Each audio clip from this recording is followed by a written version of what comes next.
They're about to make me get out the bed to go pee on my own because at 3 o'clock in the morning, they took out my catheter. And right now it's around 8:13 in the morning. And they took it out. It was not painful. It burned my coochie hole. It burned a little bit. It was some discomfort. But after an hour or two, the burning of my coochie hole, there's a proper name for it. I can't think of it right now, but the burning went away. So I had a cystoscopy before last year, and that was uncomfortable, but the uncomfortableness went away the very next day. I was fine. So we'll see how it is peeing by myself. And prayerfully, it's not that uncomfortable. I will let y'all know. Day one, post operation. And let me also add that this will be my very first time walking on my own since the surgery yesterday. I have made no attempts to do so, but this nurse is about to change all of that. Because she was telling me, Miss Farrington, if you don't pee on your own, they're going to put your catheter back in, and you don't want that. And I don't. Okay, so I'm going to make myself pee because I don't want that thing back in me. So, and also, my gynecologist was telling me that every woman is different, but some women are motivated enough to go home after the catheter is removed and they pee on their own. And if they're feeling up to it, they can go home. And if you don't feel up to it, you have the option to stay one more day to make it 2 nights. Last night was night one. And if I don't feel up to it, I'm not going to force my body and I'm going to use this extra night that the hospital provides. So we shall see how I feel. And I'm just waiting for them to come back to help me get up to go pee. And she gave me some oxycodone. Yeah, that's how you say it. Last night. And that really made me so comfortable. And she also gave me morphine.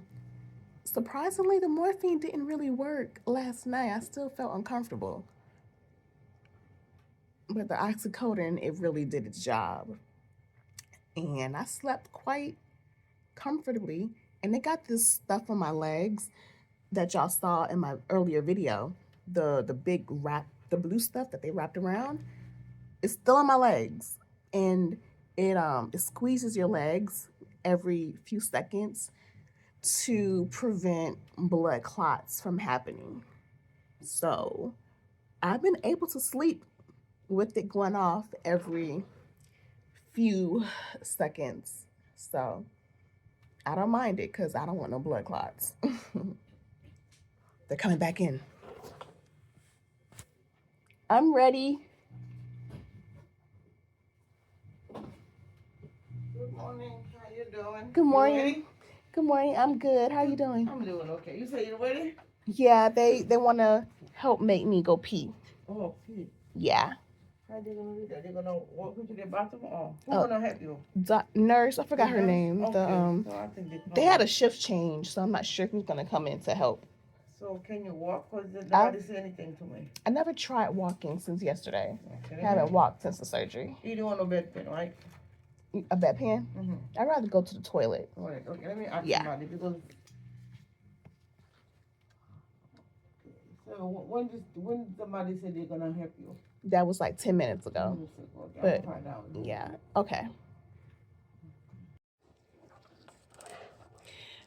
So peeing, using the bathroom on my own was not as painful as I thought it would be. The burning wasn't all that bad. It was just in the first couple seconds and then it went away. So now I'm about to eat my breakfast. Eggs and bacon. And oatmeal Oh, my orange juice and my cran grape juice, which is amazing.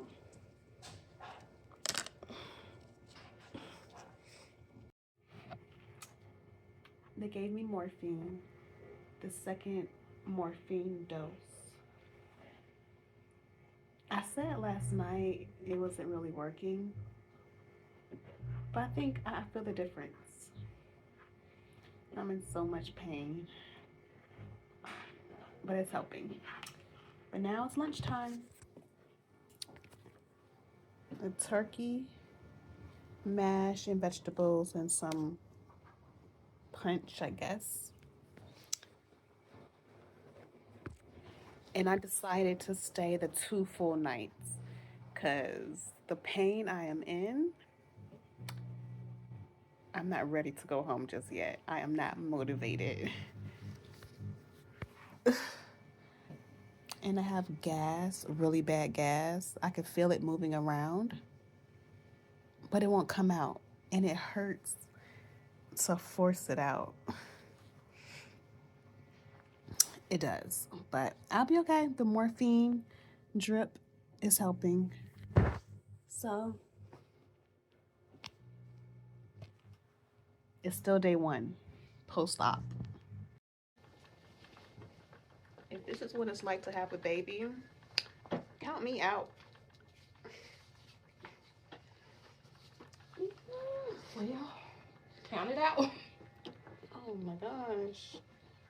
This is too much. Because it is definitely not the best feeling. She's going to the restaurant. She needs something for pain. Okay.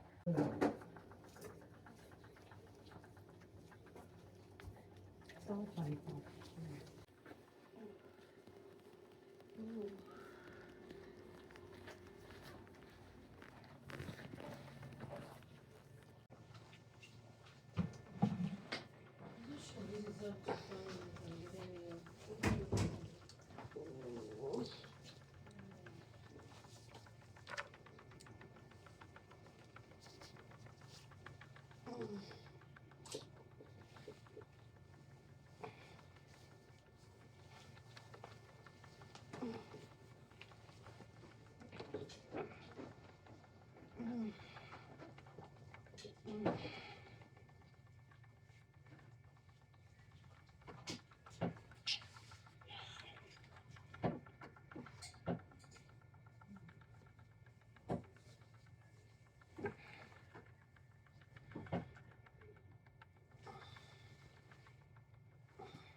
Leg 1. Let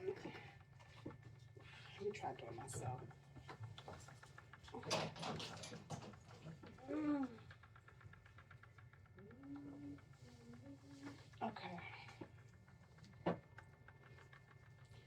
Leg 2. Oh my gosh. Oof. She was right. It feels like I have no core. Like my core. It's gone. Yeah, I gotta build that back up eventually.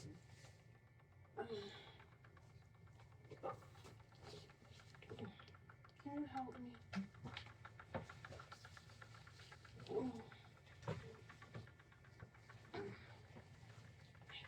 Got it. All right. Scooch this.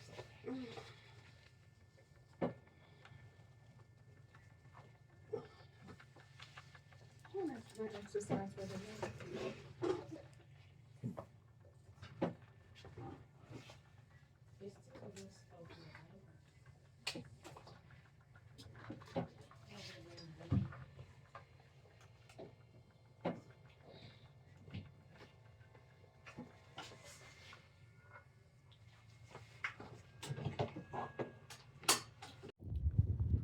So it is day 2. I think I'll be getting released today. I should be getting released today. And let me just say, I feel a whole lot better today than yesterday. When I initially went to the bathroom yesterday for the very first time after they took out my catheter, it required 2 nurses to help take me to the toilet. And then as the day progressed, I got up out the bed about 4 or 5 times, and it went from 2 nurses to just 1 nurses. So today is a new day. Required 1 nurse to take me to the toilet. And guess what? I made it back to the bed by myself without any assistance. So I'm excited because I feel a whole lot better today than yesterday. But at the same time, it could be the pain meds that I'm on that's making me feel this good. So the resident doctor, she should be here eventually to check on me and then to confirm my release from the hospital. And then I'll call my daddy, let him know, and he'll come pick me up. But it's day 2, and I'm feeling a whole lot better. I'm so excited. I got myself in this chair. Yesterday I required assistance. Today I did not. So don't get it wrong. Don't get it twisted. It still hurts to cough. I'm still sore. I'm still tender. I'm still hurting. But as the doctors and nurses say, each day that goes by it gets better. And it's only day 2. And I feel a whole lot better. And I'm wondering what's for breakfast because I'm getting hungry. Probably the same thing, eggs and bacon. But yeah, that's it. I feel as if the hospital bed is a trap.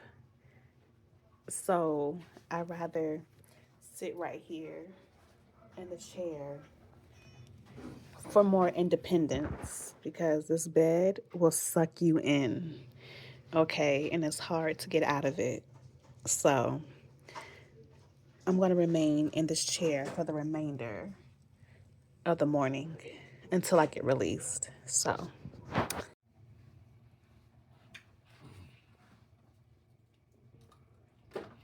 It ain't bad. yeah. Thank you. Yeah. Oh, thank you. Ooh, this hurts. Goodness. Because you've had it on, what, 2 days? Since the 25th. Yeah, your skin gets sensitive. Ooh. And these cheap tapes. I know that's the issue. Wait a minute. Ooh, baby. They were trying to take you out. Yes. All right. Ooh. Look at that. There we go.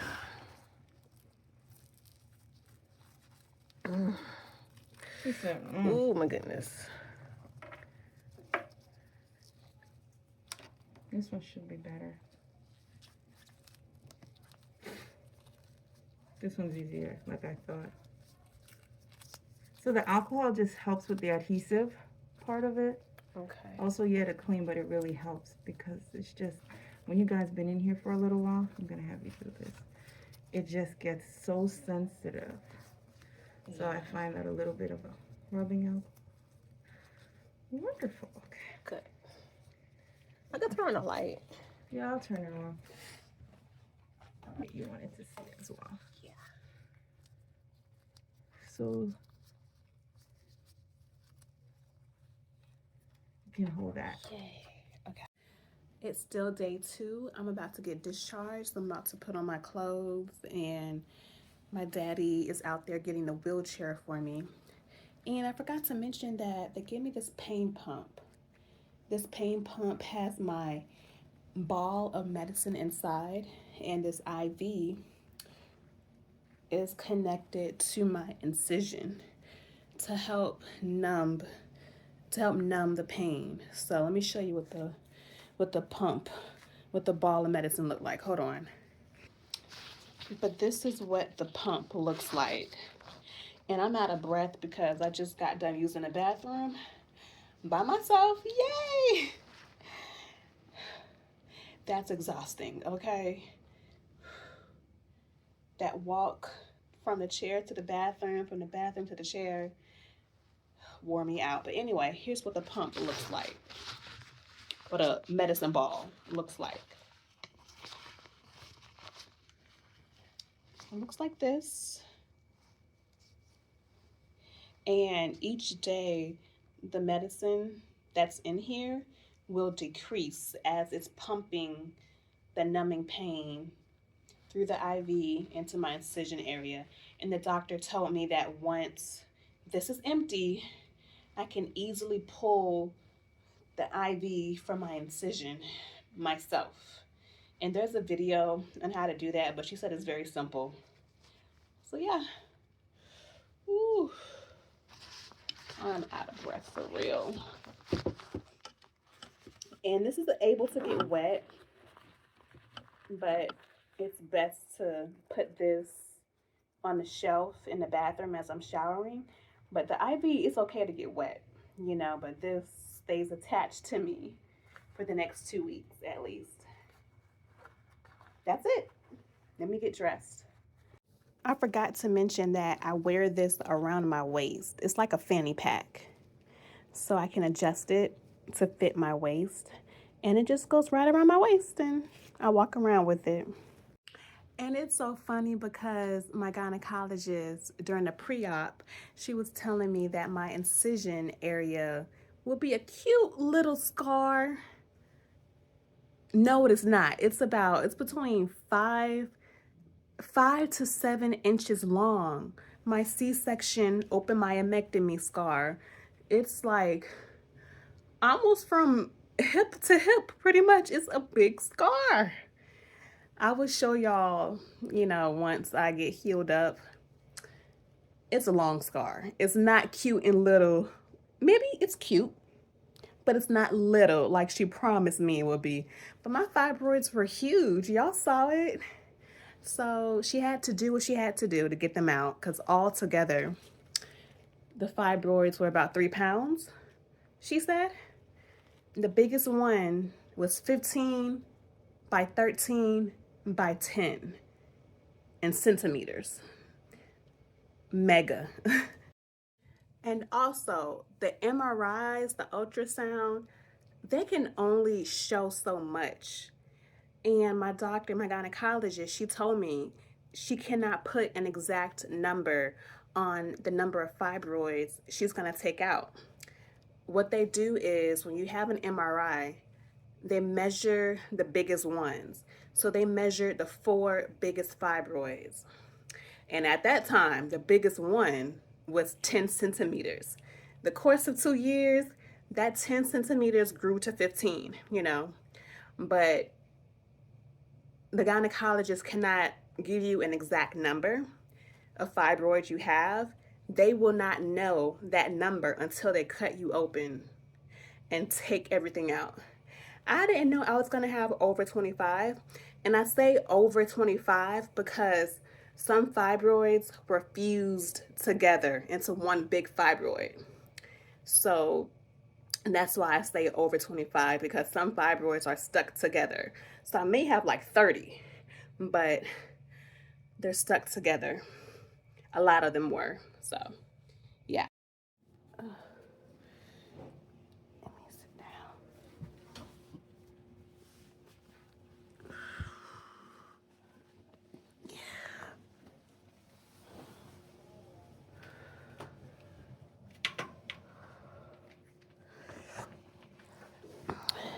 Got my pain pump.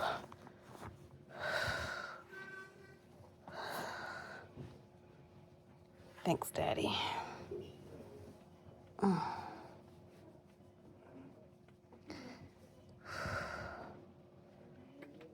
Wrong foot. Yeah.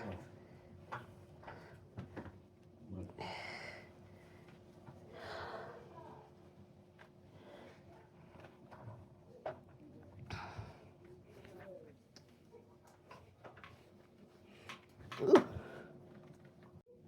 Yes, I'm ready. Oh boy, let me get up. Tired? Yeah. You need help anytime? No, I'm gonna get up myself so I can get better quicker. Take a towel. I am.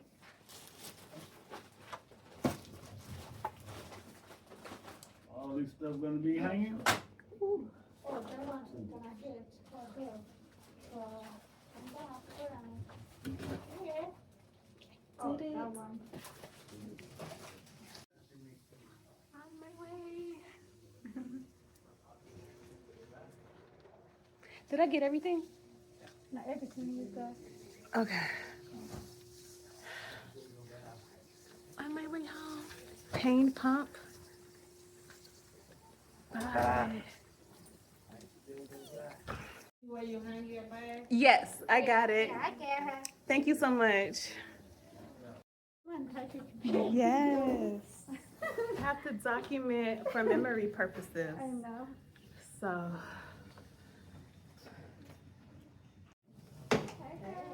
hey.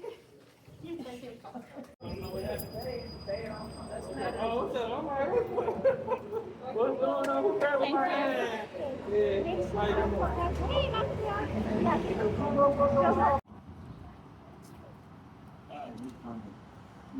doing? All right. Hey man, you gotta get the picture. Yep. I sure do. Oh, got stuck. Ooh. Can we take your picture for you? No, No, I'm good. Well, thank you.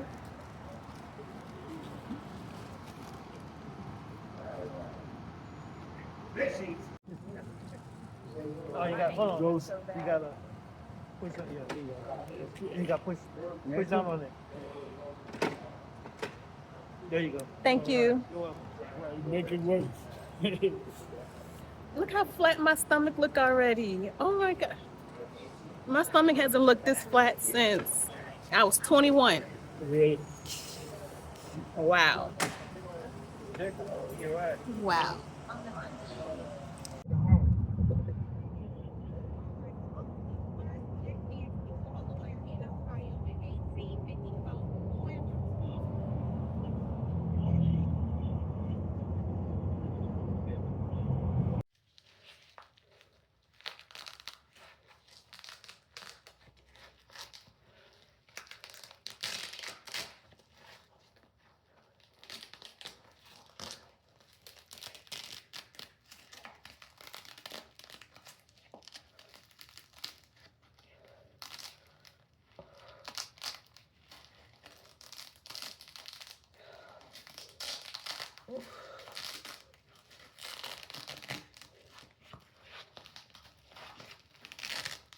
Ooh.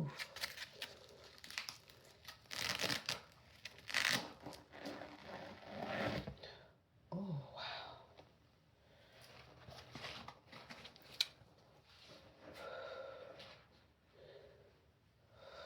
Sun dried up blood. Okay.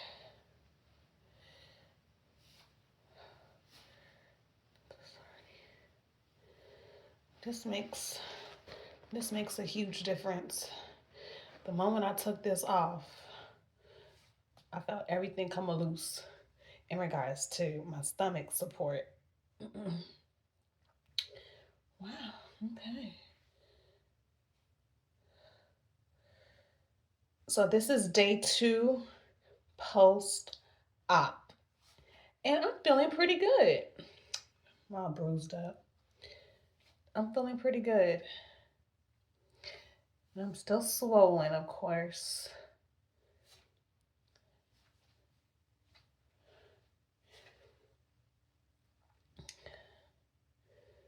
Still swollen.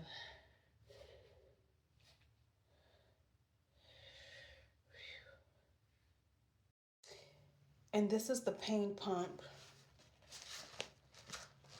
that they inserted to numb this whole area.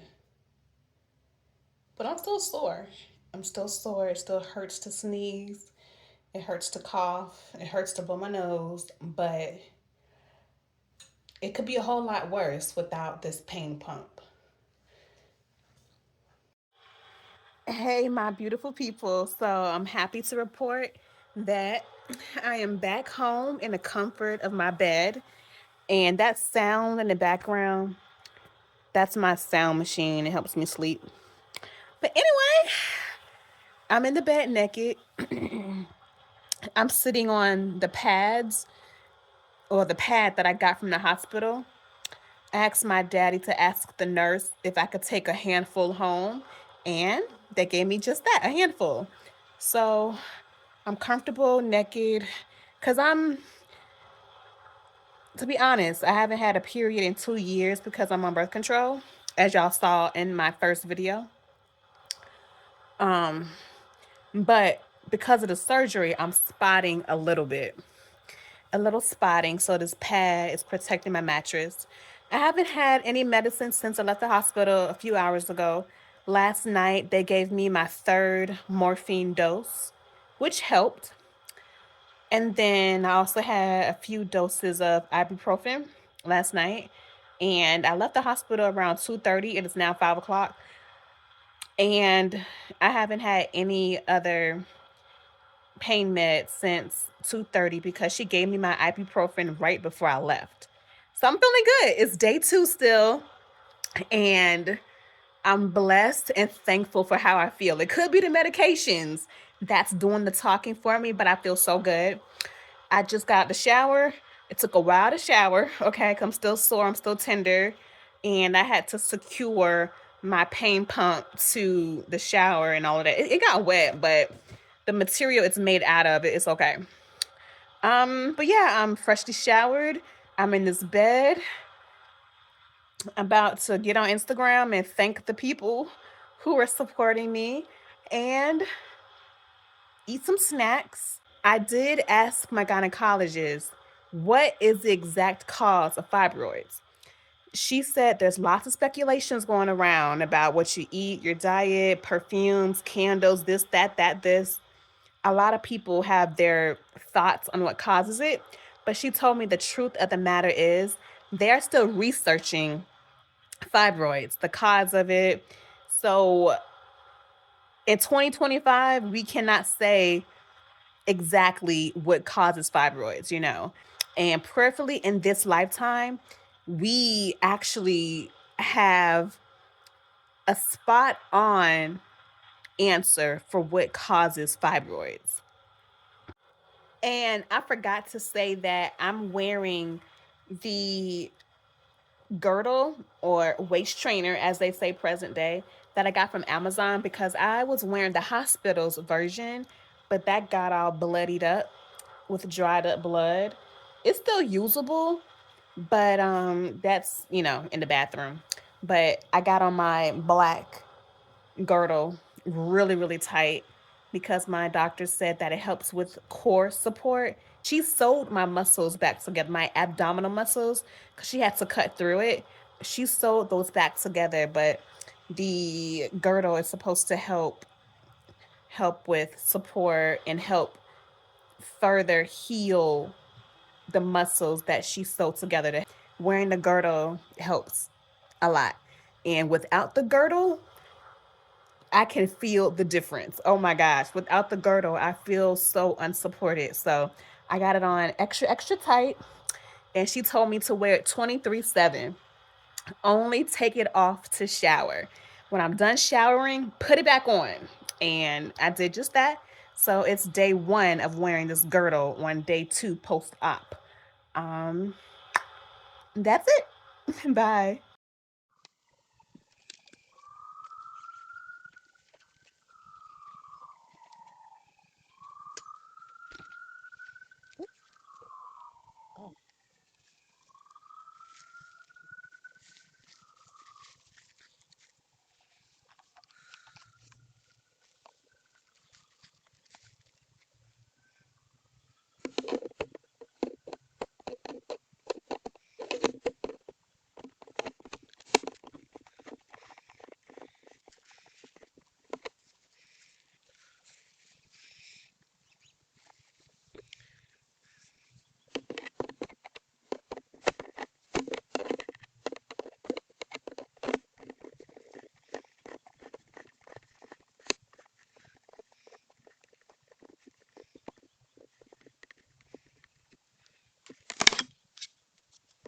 So today is Monday, 3 March. So I'm 6 days post-op, and this is my first time, my first time leaving the house post-surgery.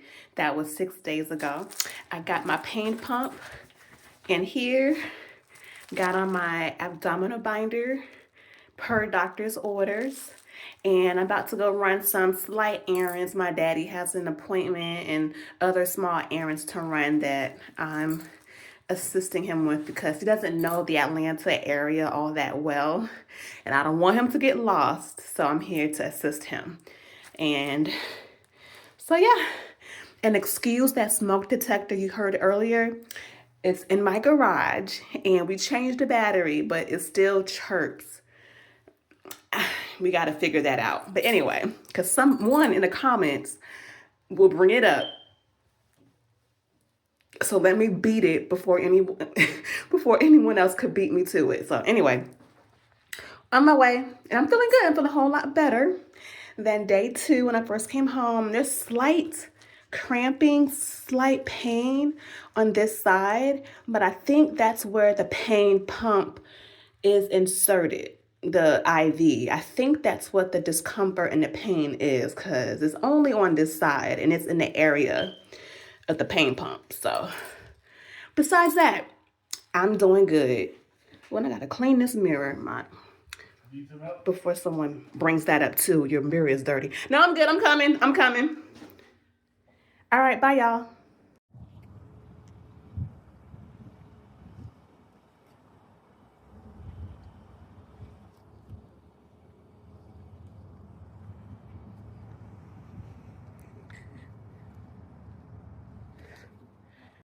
Hey y'all, so today I pumped gas. Now we're at Aldi's. My daddy loves Aldi's, okay? And I'm not sure if I mentioned this to y'all, but my gynecologist, she had to cut through my skin, of course, and then she had to cut through my abdominal muscles in order to get to the uterus to take out the fibroids. And she made a special exception for me. She said, normally I don't do this, but I will sew your abdominal muscles back together. And the reason why she did that for me is because I expressed to her the importance of me having my flat stomach back. So she said typically she does not do that after a fibroid surgery. But for me, she did it.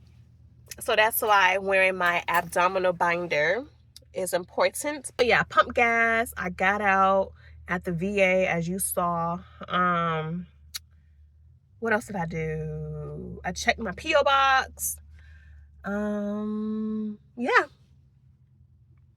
After this, we're going to Lowe's. And then after Lowe's, we're going back home. And as the doctors say, after you have surgery, it's good to gingerly move about. It's not good to stay in the bed all day. Don't hurt yourself. Don't overdo it, but it's good to get your body moving, to get the blood flowing. Yes, I'm still in pain. There will be pain, but you have to work through that pain. And that's what I've been doing. I have not been lazy in the bed or on the couch doing nothing. No, I have been moving. And last night, I almost passed out after my shower because it was extra steamy, extra hot, and I took longer in the shower than normal because I was still trying to scrub up the tape from the IVs, and my daddy was like, use alcohol. You know, I should have done that. But so I stayed extra long in the shower than I normally would have ever.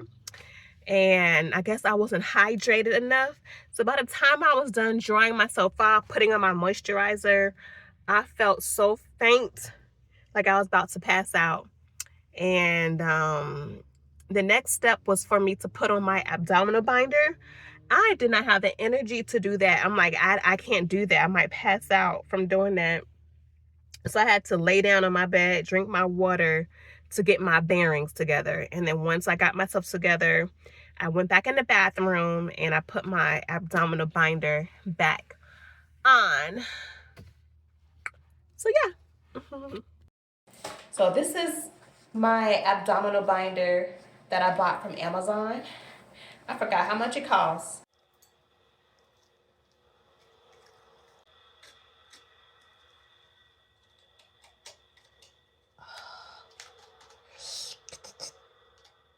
Okay, we're almost there. Oh my gosh.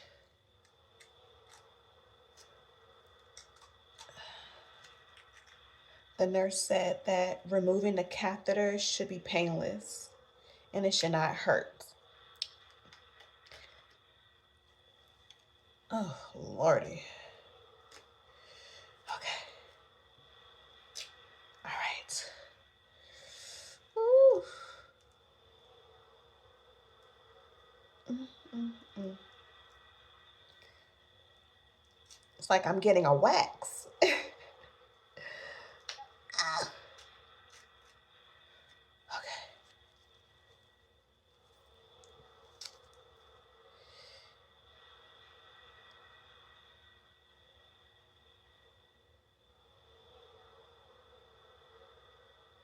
Let me zoom in.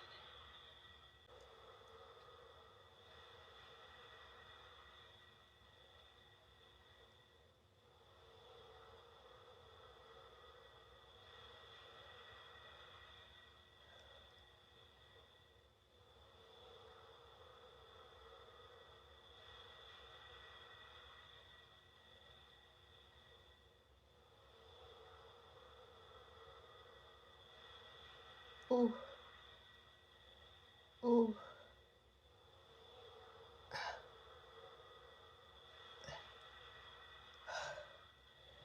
Painless.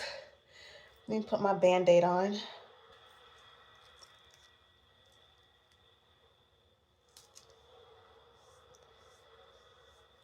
We're done. Painless.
I don't like it, but I think it's permanent. We'll see what my doctor says. Hey y'all, hey, so I just got done with my 6-week post-op appointment. Everything went well.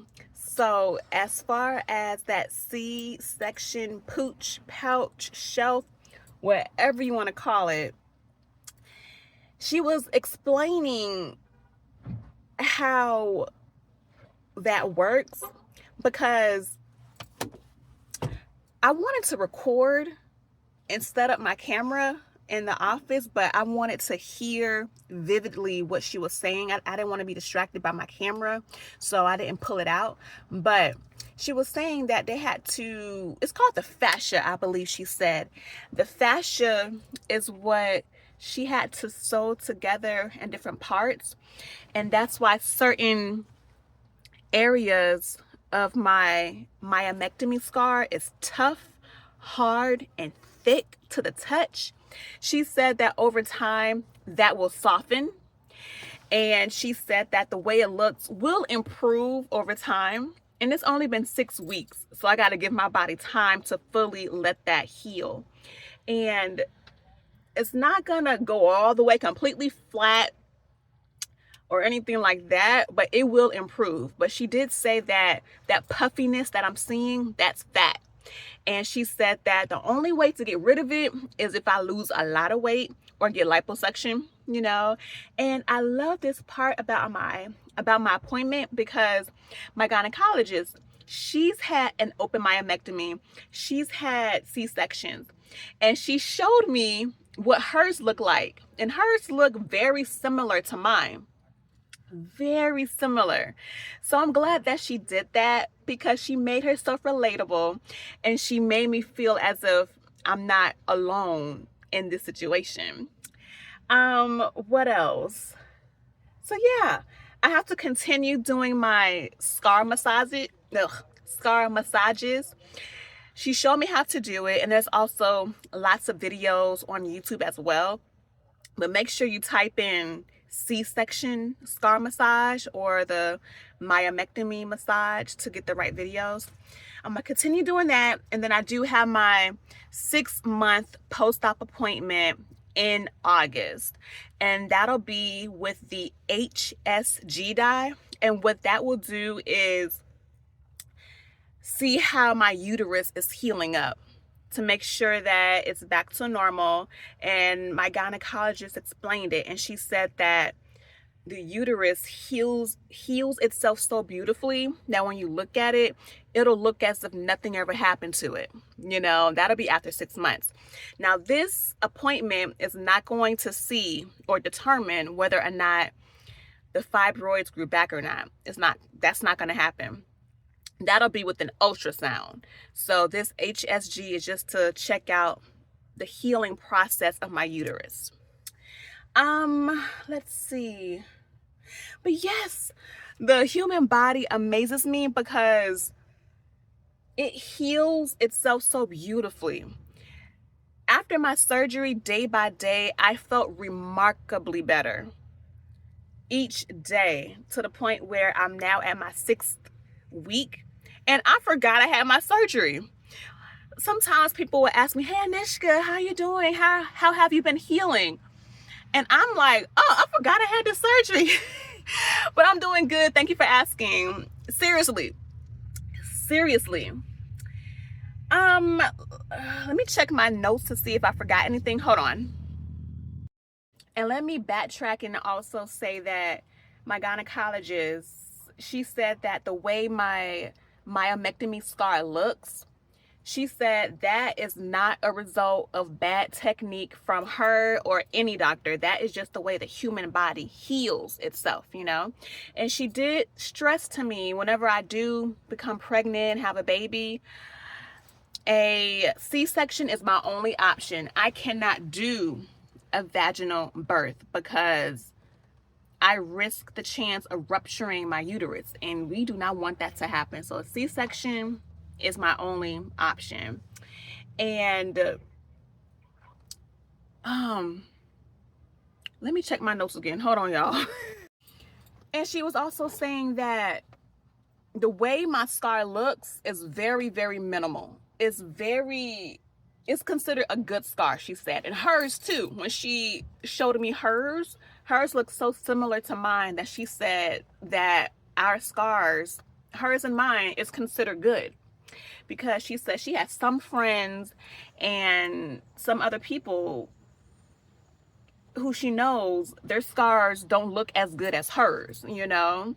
And I'm small framed too, so that also affects how it looks as well. But you know, it's me, it's my body, so I'm gonna be a little bit more critical. But yes, I believe her when she says that my scar is very, very minor, because some people's look worse. But anyway, to sum up my video, I was back on my feet 6 days post-op. I did have some discomfort, some soreness, but I was still able to get in my car and drive, do things, run errands, because my body allowed me to do so. And when I got home from the hospital, I did not take my Percocets or the other pain pills that she prescribed to me. I did not, because I honestly did not need it. I felt well enough. Yes, I was sore, tender, but the way I felt did not warrant me to use the Percocets and all that.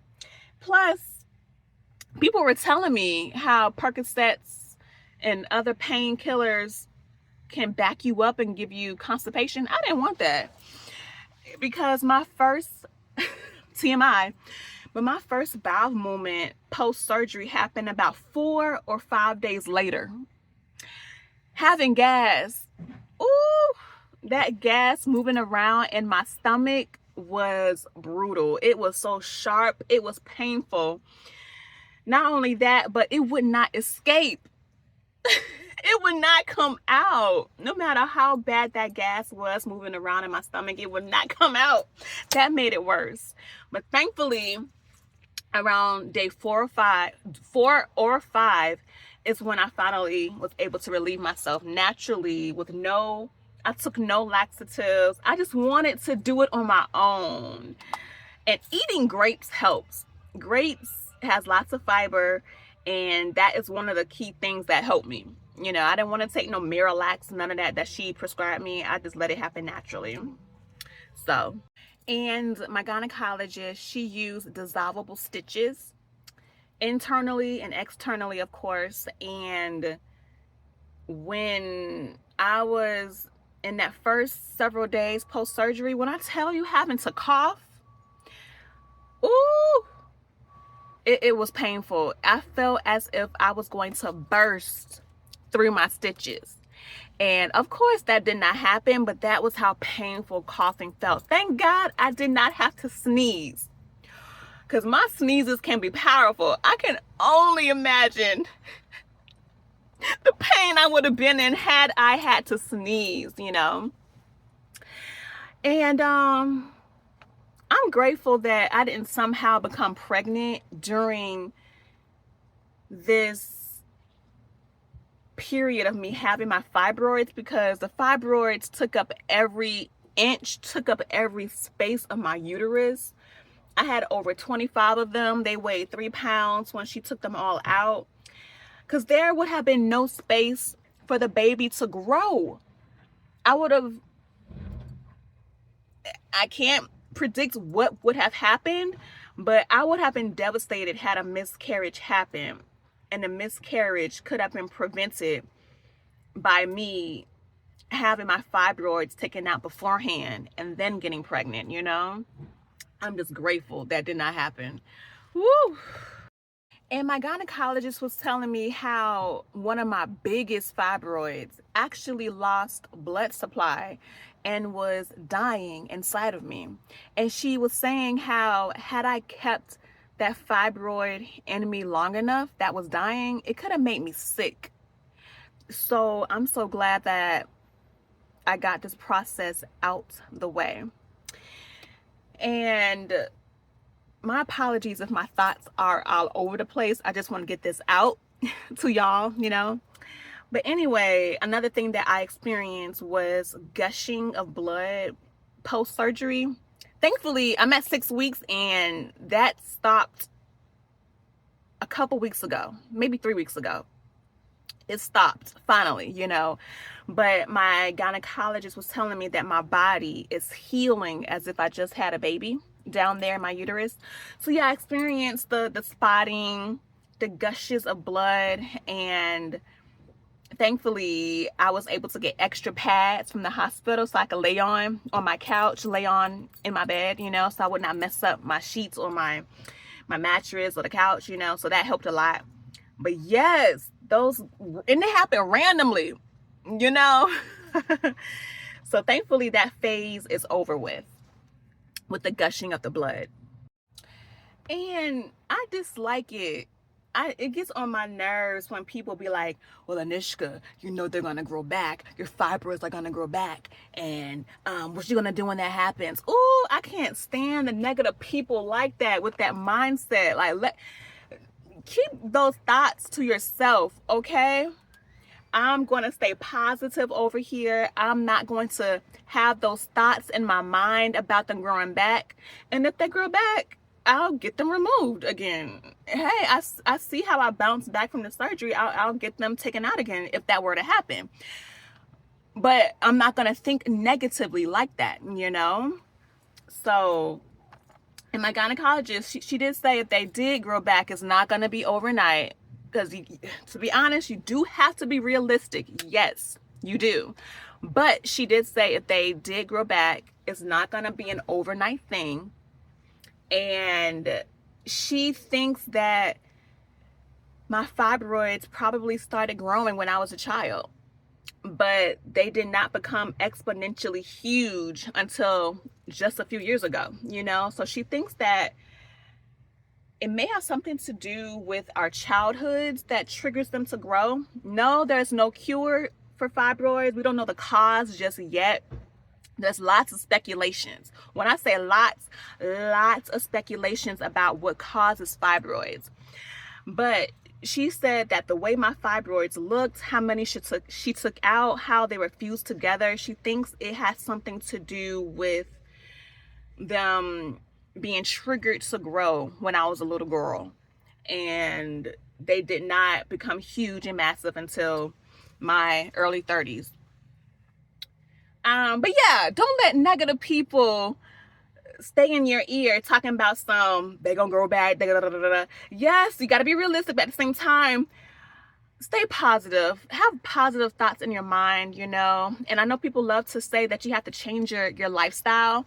You have to change the way you've been living in order for them not to grow back. But it's hard to do that when you don't know exactly what triggers them to grow, you know? And I don't want to cut something permanently out my life, not knowing if that's the true, real cause of the growth of the fibroid, you know? So prayerfully this lifetime, we have a concrete answer on what causes fibroids to form and develop and to grow in the first place. Prayerfully, we get that answer this generation. Prayerfully. But anyway, I'm keeping my faith and trust in God. And like I said, if I have to go through this route again, I will not be afraid to do so. And God has got me. I believe in God. I trust in God. And there is no reason to fear when your trust lies in Him. Okay? God has the final say. God is the end all, be all. He is the beginning and the end. So I'm not going to let what people say bother me, affect me. Just stay positive. And on that note, I will see y'all in August when I document my HSG dye to see how my uterus is looking. Thank y'all for subscribing and tuning in. And if y'all need this surgery, please get it. Your health is what's important. Get this out the way. Get it done. You know, just do it. You see my journey, you see my progress. 6 weeks later, I'm feeling and doing fabulously well. So, bye y'all.